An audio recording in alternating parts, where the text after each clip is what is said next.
नमस्कार, आप देख रहे हैं फर्स्ट बिहार झारखंड। मैं हूं कनिका।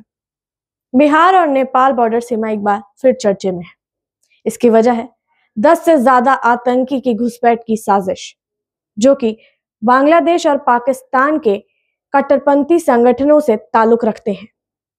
खुफिया एजेंसियों द्वारा बताया जा रहा है कि ये आतंकी नेपाल से ठाकुरगंज होते हुए बिहार की ओर कदम रख सकते हैं।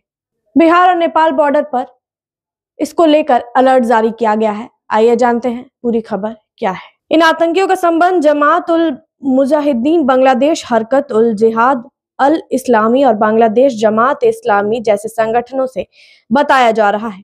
ये सभी संगठन पहले भी भारत में आतंकी गतिविधियों में शामिल रह चुके हैं। नेपाल की खुली सीमा का फायदा उठाकर ये आतंकी भारत में घुसपैठ करने की योजना बना रहे हैं। खास बात यह है कि नेपाल और भारत के बीच लगभग 729 किलोमीटर लंबी खुली सीमा है, जहां बिना किसी सख्त जांच की आवाजाही होती है। यही वजह है कि यह सीमा सुरक्षा के लिहाज में हमेशा संवेदनशील मानी जाती रही है।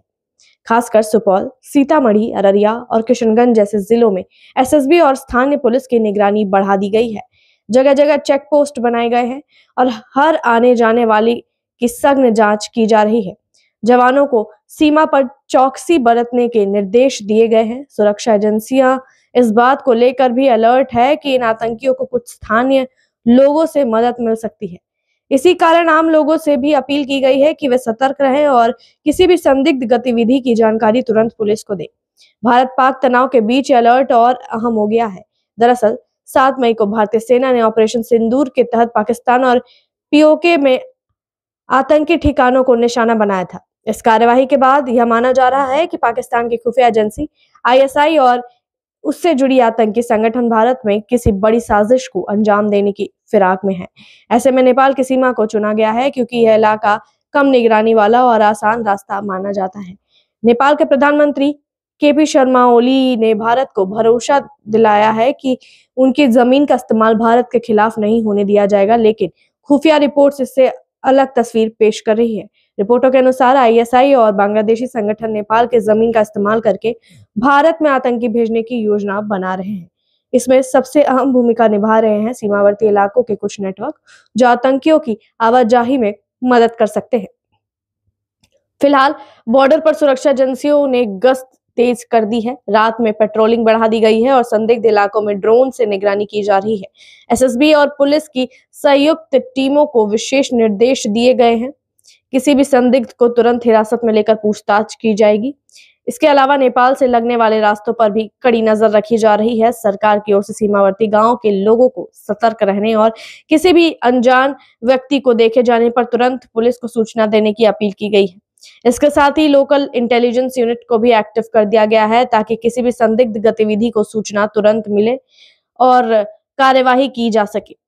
इस पूरे मामले ने यह साफ कर दिया है कि भारत के दुश्मन अब नई चालें चल रहे हैं और नेपाल की खुली सीमा का फायदा उठाना चाहते हैं।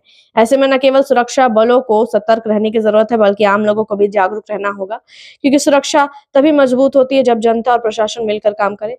अभी स्थिति पूरी तरह नियंत्रण में है, लेकिन खुफिया इनपुट को नजरअंदाज नहीं किया जा सकता। इसलिए जरूरी है कि हर संदिग्ध हरकत पर नजर रखी जाए और देश की सुरक्षा में कोई चूक ना होने दी जाए। सरकार और सुरक्षा एजेंसियां अपने स्तर पर काम कर रही है, लेकिन नागरिकों की भागीदारी भी बेहद जरूरी है। 22 अप्रैल को हुए पहलगाम हमले के बाद ये सुरक्षा और बढ़ा दी गई है। भारत और पाक के बीच चल रहे तनाव को लेकर इसका डर और ज्यादा बढ़ गया है कि आतंकी कहीं से भी हमला कर सकते हैं और उनका सबसे आसान रास्ता नेपाल नजर आ रहा है।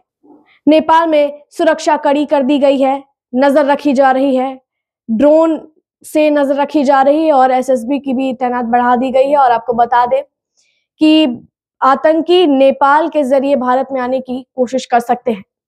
इसलिए जरूरी होगा कि आम आदमी भी सख्ती बरते और इसके साथ साथ सरकार भी सुरक्षा बरत रही है। सावधान रहे, सतर्क रहे। अगर कोई संदिग्ध गतिविधि दिखे तो पुलिस को जाकर जरूर बताएं। देखते हैं इस मामले में आगे क्या कुछ अपडेट आता है। तब तक के लिए जुड़े रहिए फर्स्ट बिहार झारखंड के साथ। पनोरमा ग्रुप, जो सोचता है वो करता है। ये लो, मुंह मीठा करो। आज मैंने अपना जॉब छोड़ दिया। अब हम पूर्णिया वापस जाएंगे। जॉब छोड़ दिया है? मतलब ये घर कैसे चलेगा, हम करेंगे क्या और माँ बाबूजी क्या बोलेंगे? इसलिए मैं एक और मिठाई का डब्बा लाया। अपने बिजनेस के लिए लोन अप्रूव हो गया। अरे लोन अप्रूव हो गया वो तो ठीक है, लेकिन पूर्णिया में हम रहेंगे कहाँ? अपना घर भी तो नहीं है वहाँ। इसलिए तो एक और मिठाई का डब्बा अलग से लाया हूं। हमने पूर्णिया में घर ले लिया है, पूर्णिया के ई होम्स पैनोरमा में। पूर्णिया में पैनोरमा ग्रुप लेकर आए हैं ई होम्स पैनोरमा। बड़ा घर, आलीशान जिंदगी और अत्याधुनिक सुविधाओं के संग। अरे अरे, अब क्यों मुंह मीठा करवा रही हो? क्योंकि हम घर वापसी जो कर रहे हैं। घर वापसी की खुशी पूर्णिया में ई होम्स पैनोरमा के संग। E homes panorama, luxurious lifestyle redefined.